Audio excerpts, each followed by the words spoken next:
When we think of ancient medicine, we imagine bloodletting, strange rituals, and dangerous guesswork. But what if some of their treatments were surprisingly effective, long before modern hospitals? Ancient civilizations were performing surgery, preventing infections, and discovering natural painkillers. This is the forgotten science of ancient medicine. Ancient Egyptian medical texts describe using honey to treat wounds. At the time, it seemed mystical, but modern science confirms honey has antibacterial properties. It prevents infection, it speeds up healing. They also used moldy bread on wounds. Unknowingly, they were applying early forms of antibiotics. Hippocrates rejected the idea that disease was punishment from gods. Instead, he observed symptoms. Greek physicians used willow bark to reduce fever and pain. Today, aspirin is derived from the same compound. This was one of the earliest examples of plant-based pharmacology.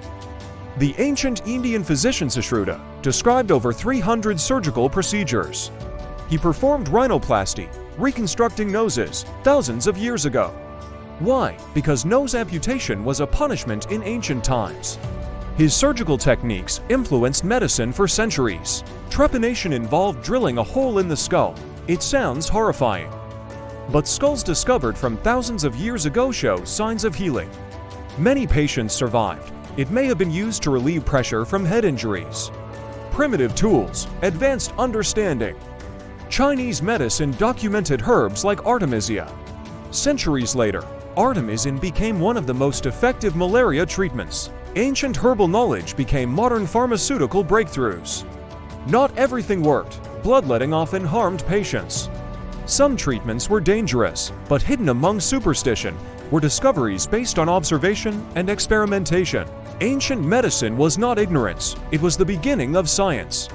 Modern hospitals may look different, but the roots of medicine stretch back thousands of years. Behind every pill, every surgery, every treatment is a long human story of trial, error, and survival. If you want more deep historical documentaries like this, subscribe and stay curious.